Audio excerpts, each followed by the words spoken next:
નમસ્તે પ્રિય મિત્રો, અમારી ચેનલ શ્રેષ્ઠ વાતોમાં આપનું સ્વાગત છે, જ્યાં અમે તમને રહસ્યમય અને અનોખી માહિતી આપીએ છીએ. આજે અમે એક એવી માહિતી લાવ્યા સવી કે પ્રાચીન સમયમાં એક ગામમાં એક વૃદ્ધ માણસ રહેતો હતો. તેના લગ્નને 20 વર્ષ થયા હતા, પરંતુ તેને બાળકો નહોતા. ભગવાનની કૃપાથી વૃદ્ધ માણસની પત્ની ભારે ઉત્સાહી હતી અને નવી વસ્તુઓ માટે ઝંખતી હતી. વૃદ્ધ માણસ તેની શક્તિ મુજબ ખોરાક પણ લાવતો હતો. એક દિવસ વૃદ્ધ માણસની પત્નીને મીઠા અને ખાટા આલુ ખાવાની તીવ્ર ઈચ્છા થઈ. ઉનાળાની ઋતુમાં આલુ ક્યાં મળે છે? છતાં વૃદ્ધ માણસ આલુની શોધમાં જંગલોમાં ભટકતો રહ્યો. એક દિવસ જંગલમાં આલુ શોધતો હતો ત્યારે તે તળાવના કિનારે પહોંચ્યો અને એક આલુનું ઝાડ જોયું. વૃદ્ધ માણસ ખૂબ ખુશ હતો. તેણે બંને હાથથી આલુ ભેગા કરવાનું શરૂ કર્યું. તેણે હમણાં જ એક થેલી ભરેલી આલુ ઉપાડી હતી ત્યારે એક માનવભક્ષી મગરે પાણીમાંથી તેનું વિશાળ મોં ઉપાડ્યું અને જોરથી શ્વાસ લીધો. તેના શ્વાસમાં જોરદાર તોફાન આવ્યું અને વૃદ્ધ માણસ નબળો પોતાને કાબૂમાં રાખી શક્યો નહીં અને તળાવમાં પડી ગયો. વૃદ્ધ માણસ પોતાનું સંતુલન જાળવવાનો પ્રયાસ કરી રહ્યો હતો ત્યારે મગરે તેના પગ પકડી લીધા.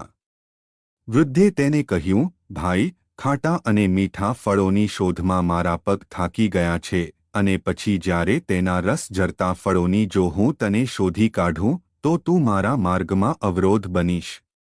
તારી ચાલાકીનો મારા પર કોઈ પ્રભાવ પડશે નહીં. મને ઘણા સમયથી માનવ માંસ ખાવાનો મોકો મળ્યો નથી.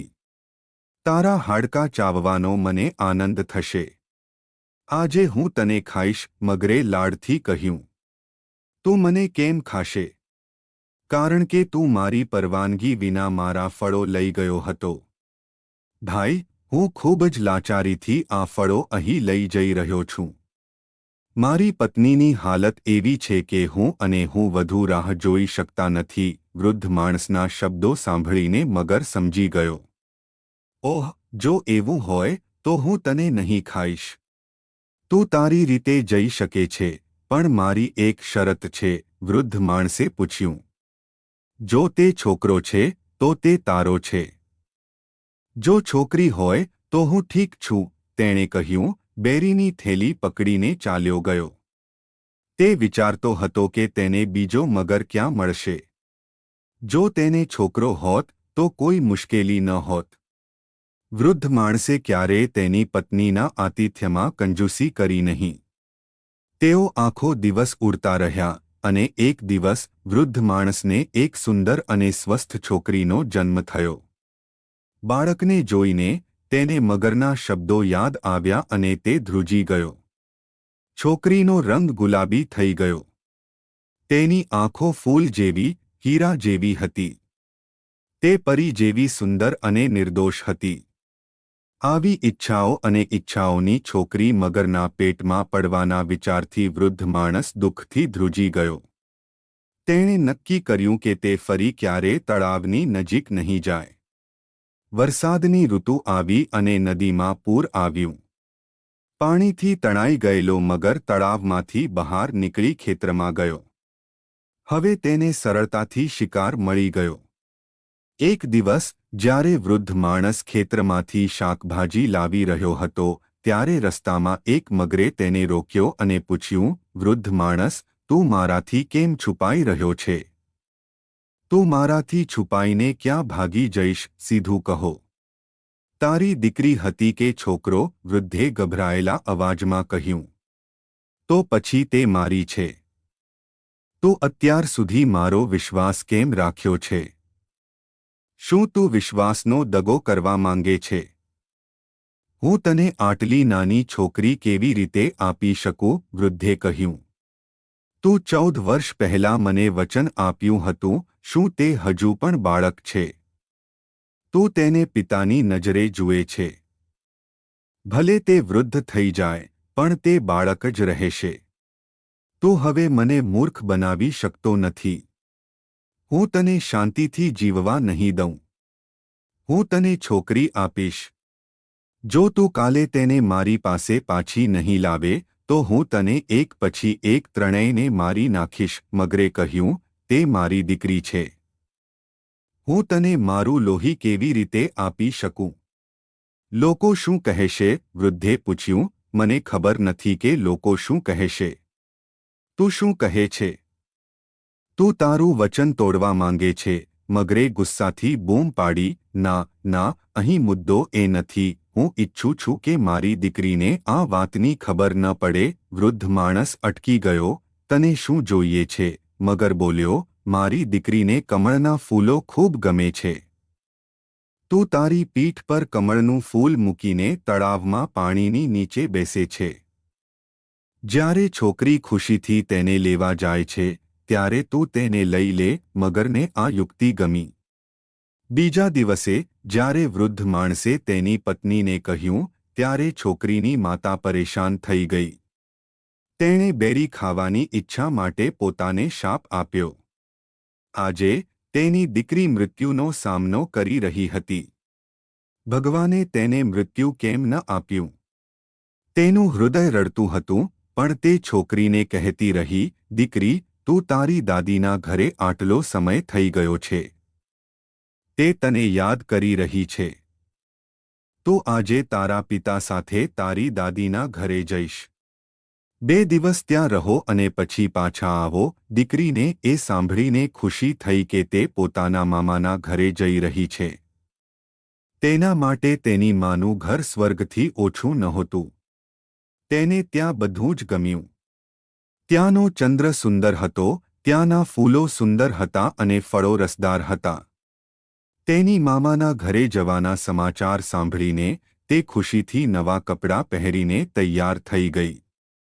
વૃદ્ધ માણસ તેને જંગલ અને નાળાને પાર કરીને તળાવના કિનારે લઈ ગયો અને પુત્રીને તળાવના કિનારે બેસાડી અને કહ્યું, દીકરી, તું અહીં રહે, હું જલ્દી આવીશ. વૃદ્ધ માણસ ત્યાંથી ચાલ્યો ગયો પણ પાછો ન આવ્યો. ત્યાં દીકરીએ એક ખૂબ જ સુંદર કમળનું ફૂલ જોયું. તે વિચારવા લાગી કે તળાવના કિનારે જ આટલું સુંદર કમળ ખીલ્યું છે. પણ હજુ સુધી કોઈએ તેને સ્પર્શ કર્યો ન હતો. શક્ય છે કે કોઈએ તેના પર ધ્યાન ન આપ્યું હોય. વૃદ્ધ માણસની દીકરી ધીમે ધીમે પાણીમાં ગઈ. કમળના ફૂલ માટે હાથ લંબાવતા જ કમળ થોડું આગળ સરકી ગયું. હોકરીએ ડરીને તેના પિતાને બૂમ પાડી, બાબા, મારા ઘૂંટણ સુધી પાણી ભરાઈ ગયું છે. કમળ દેખાઈ રહ્યું હતું. તે ફરીથી આગળ વધવા લાગી. હોકરીએ ચીસો પાડી, તેના પિતાને બોલાવ્યા, બાબા, મારી છાતી સુધી પાણી ભરાઈ ગયું છે. કમળ ફરી પાછળ સરકી ગયું. જો તેના પિતા ત્યાં હોત તો તેમણે જવાબ આપ્યો હોત. તે ડરી ગઈ. તે પાછા જવાનું વિચારી રહી હતી. તે જ સમયે પાણીની સપાટી પર મોટી, લાલ આંખોવાળો મગર દેખાયો. વૃદ્ધ માણસની દીકરી મગરને જોઈને ગભરાઈ ગઈ, ચીસો પાડવા લાગી. તેની ચીસો પાણીમાં ગુંજતી રહી. પરંતુ તેના પિતા ક્યારેય પાછા ન ફર્યા. મગરે તેને તેના મોટા પંજામાં પકડી લીધી અને તેને તળાવની બીજી બાજુની ગુફામાં લઈ ગઈ. તે છોકરીને ત્યાં છોડીને પાછી ફરી. છોકરીની માસુમિયત અને સુંદરતા જોઈને તે તેને ખાવાનો ઈરાદો છોડી દેતો. તે તળાવમાં નહાવા કે પાણી પીવા આવતા લોકોને ખાઈ જતો અને તે માણસ જે કંઈ ખોરાક હોય તે લાવીને છોકરીને આપતો. છોકરી ગુફામાં સૂતી, પણ મગરના દિવસો આમ જ પસાર થતા. આ તળાવમાં રહેલો મગર માનવભક્ષી તરીકે પ્રખ્યાત થઈ ગયો હતો. ડરથી કોઈ પણ પસાર થતો નહીં, તળાવની નજીક આવતો. મગર ભૂખથી ભયાવહ બની ગયો. તે તળાવની મોટી માછલી ખાઈ ગયો અને ભૂખથી મરવા લાગ્યો. તે તેની તીવ્ર ભૂખમાં જંગલની ગાયો, બકરા અને ઘેટાને પણ ખાઈ ગયો. હવે ડરથી કોઈ પ્રાણી પાણી પીવા ત્યાં આવતું નહીં. જ્યારે તેની ભૂખ તેને ત્રાસ આપવા લાગી, ત્યારે તે વૃદ્ધ માણસની પુત્રીની નજીક આવ્યો અને તેની લાલ, કામુક આંખોથી તેને જોતો રહ્યો. વૃદ્ધ માણસની પુત્રી સમજી ગઈ કે હવે તેનો વારો છે, પરંતુ તે દિવસે મગર તેને ખાતો ન હતો. તે વિચારવા લાગ્યો કે તેના દાંત હવે તીક્ષ્ણ નથી. લુહાર દ્વારા તેમને તીક્ષ્ણ કરાવ્યા પછી તે છોકરીને ખાઈ જશે. આ વિચારીને તે લુહાર પાસે ગયો. તે દરમિયાન વૃદ્ધ માણસની પુત્રી પોતાનો જીવ બચાવવાનો રસ્તો વિચારવા લાગી. તેણીએ મગર દ્વારા ગુફામાં રાખેલા બધા સોના-ચાંદીના દાગીના એકઠા કર્યા, તેમને ટોપલીમાં મૂક્યા, સૂકા પાંદડા અને લાકડાના નાના ટુકડાઓથી ઢાંકી દીધા અને તેના શરીર પર કાદવ લગાવ્યો, પોતાને એક અંધ સ્ત્રીનો વેશ ધારણ કર્યો. તેણીએ પોતાને એક વૃદ્ધ સ્ત્રી જેવો બનાવ્યો અને ટોપલીને તેની કમર પર લાત મારી અને લાકડીની મદદથી ચાલવા લાગી. ગુફામાંથી બહાર આવતાની સાથે જ મગર આવ્યો અને ગર્જના કરી અને પૂછ્યું કે તે કોણ છે. વૃદ્ધ માણસની પુત્રી ભયથી ધ્રુજવા લાગી, પણ પછીથી પોતાને કાબૂમાં રાખીને તેણીએ કહ્યું, હું એક અંધ વૃદ્ધ સ્ત્રી છું, હું હાડકાનો પોટલો છું, મારા શરીરમાં એવું શું છે જે તમે ખાશો? તમારે તમારી ગુફામાં જવું જોઈએ, એક સ્વસ્થ છોકરી તમારી રાહ જોઈ રહી છે, તમને તેના હાડકાં ચાવવાની મજા આવશે. મગર તેને ઓળખી શક્યો નહીં. માનવ માંસના સ્વાદ વિશે વિચારીને તેના મોંમાં પાણી આવવા લાગ્યું અને તે ઝડપથી ગુફાની અંદર ગયો. વૃદ્ધ માણસની દીકરી તેનાથી છૂટી પડતાં જ તે ડરથી દોડવા લાગી અને ગાઢ જંગલમાં ખોવાઈ ગઈ. તે વિચારી રહી હતી કે તે તેના માતાપિતા પાસે પાછી નહીં જાય, જેમણે તેને છેતરીને મગરને સોંપી દીધી હતી. જ્યારે તે ગાઢ જંગલમાં આ વિચારી રહી હતી, ત્યારે તેણે સિંહની ગર્જના સાંભળી. તેનું હૃદય ઝડપથી ધબકવા લાગ્યું. સ્વપ્નને કારણે તે અહીં અને ત્યાં છુપાવવા માટે જગ્યા શોધવા લાગી. તે દરમિયાન હાથી જેટલો ઊંચો સિંહ તેની સામે દેખાયો. ડરથી તે એક મોટા વડના ઝાડના થડને વળગી રહી અને રડતી રડતી ઝાડને વિનંતી કરવા લાગી, ઓ વૃક્ષ, ફાટી જા, મને તારામાં સમાઈ જવા દે અને મારી જાતને બંધ કરી દે. આ સાંભળીને ઝાડ ખરેખર ફાટી ગયું અને તે ઝાડ બંધ કરીને અંદર ગઈ. એક દિવસ એક રાજકુમાર શિકાર માટે તે જ જંગલમાં આવ્યો. તે ટૂથબ્રશ માટે એક વનસ્પતિ કાપી રહ્યો હતો ત્યારે તેણે અવાજ સાંભળ્યો, રાજકુમાર, ધીમે ધીમે કાપો, નહીં તો મારી આંખ ફાટી જશે, મારું નાક કપાઈ જશે અથવા મારો હાથ તૂટી જશે. આ મધુર અવાજ સાંભળીને રાજકુમાર આશ્ચર્યચકિત થઈ ગયો અને ટૂથબ્રશ લીધા વિના મહેલમાં પાછો ફર્યો.